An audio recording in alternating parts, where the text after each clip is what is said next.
Becoming a parent is a wonderfully exciting time in a woman's life, yet it's full of worries and concerns. Have you ever found yourself wondering, are you doing the right things? Have you thought, are you good enough? I remember recently asking myself this question. My son is a teenager and has become more challenging.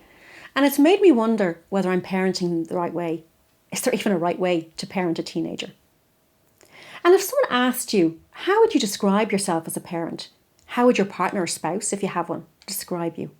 After watching, you'll be able to identify the four main approaches to parenting, which are based on research conducted by child and developmental psychologists, and decide what's best for you. I studied child psychology as part of my psychology degree, and I find children fascinating, how they learn and how they develop. Yet as a mum to two kids, I'd never given much thought to my role as a parent. I'd actually never asked myself, what type of parent did I want to be? But with a boy and a girl, I've always tried to treat them as equals. If you've more than one child, do you treat them the same? Do you treat the older sibling differently to the younger ones? But what can often be most challenging is seeing how your parenting approach may be quite different from your partner's. And it's often a reason for arguments within couples.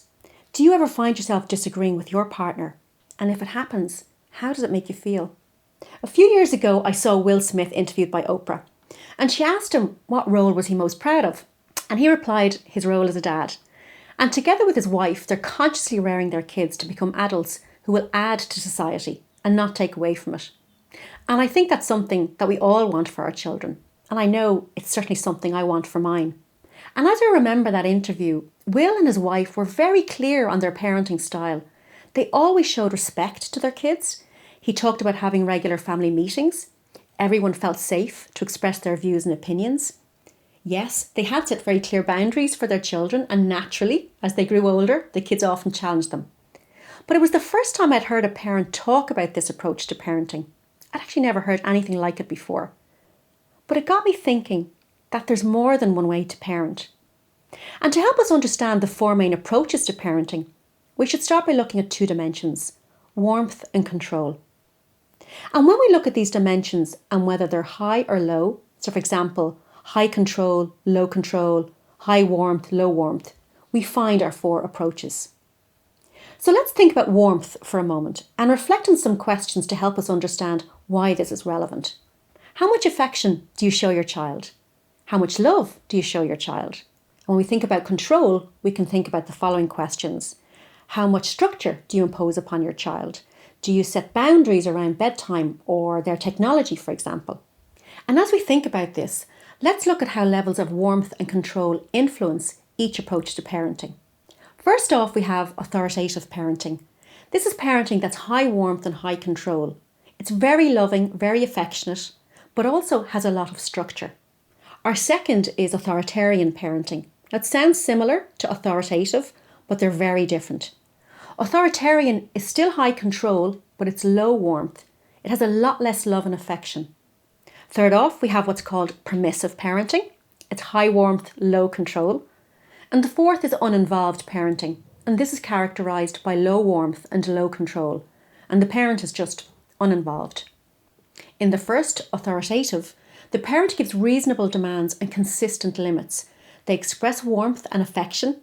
They listen to the child's point of view. It's like a democracy. So, for example, has your child ever wanted to stay up past their bedtime? Well, first off, you have a bedtime, which means high control. But imagine you're on vacation and the child wants to stay up an hour late. Okay, so instead of just saying, no, I'm the parent, you're the child, go to bed. Well, what happens? You talk to your child, you ask questions. Why do you want to stay up an hour later? Why do you think you should? You express your point of view as the parent. And you might say something like, well, I don't want you to be tired tomorrow. I know we're on vacation, but we have a full day. So you might come to a compromise and say, okay, well, an hour is too much, but I'll give you half an hour. You can stay up for half an hour extra and then go to bed. Does that sound good? That's what authoritative parenting looks like. Now, do you know anyone with this style of parenting? In the second, authoritarian, it's all about conformity and obedience. I'm the adult, you're the child, and you listen to what I say type of parenting. It's high in control, but low in warmth. Now, if we take the bedtime example, can you guess what this looks like? Well, yes, here the parent does not seek compromise. Bedtime is bedtime. We're not going to discuss it. It's a very strict sort of relationship. Have you ever experienced or seen this style of parenting? The permissive approach is low control and high warmth, and the parent makes few demands and rarely uses punishment. So what does this look like? Well, it looks like the parent who's trying to be the best friend of the child.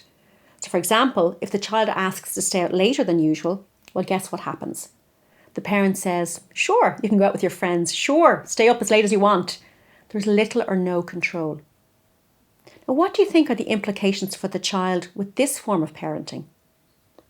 The fourth, uninvolved, is low warmth, low control. The parent tends to fulfill the basic needs of the child to be fed and sheltered. However, they're indifferent to their emotional needs. Another term is rejecting, neglecting parenting. And parents who are struggling with substance abuse themselves or who are overly involved in their careers may adopt this approach. Now, what impact do you think this approach would have on the child? Now, if I asked you to take a guess, what approach would you think is best for the child? So yes, the answer is authoritative is best. It leads to the best outcomes for children. They end up being very self-assured, have high self-esteem, they do great in school, they have great social skills. And these children are less involved with drugs and alcohol later in life. Authoritarian leads to children having a lot of anxiety. They tend to be withdrawn and pretty unhappy. However, there is a cultural difference here. In America and Western cultures, this is often the case, but in racial ethnic groups and other cultures, it's been shown that this approach can be about as effective as authoritative. And research with Chinese Americans have shown that this is the case. And so too have studies with children living in very dangerous neighbourhoods.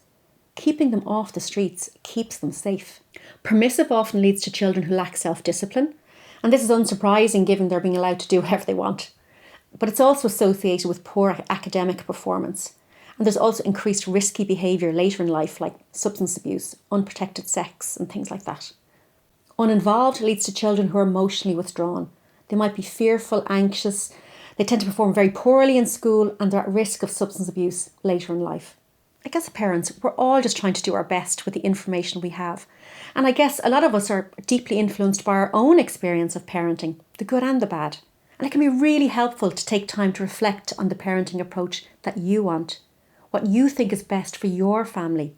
Maybe schedule a suitable time to talk to your spouse or partner about it. Help them to understand the type of parent you want to be and how to resolve conflict at those times when you disagree. Leave a comment letting us know what are some of the tools or techniques that work for you as a parent and share them with us because some of your ideas just might help another member.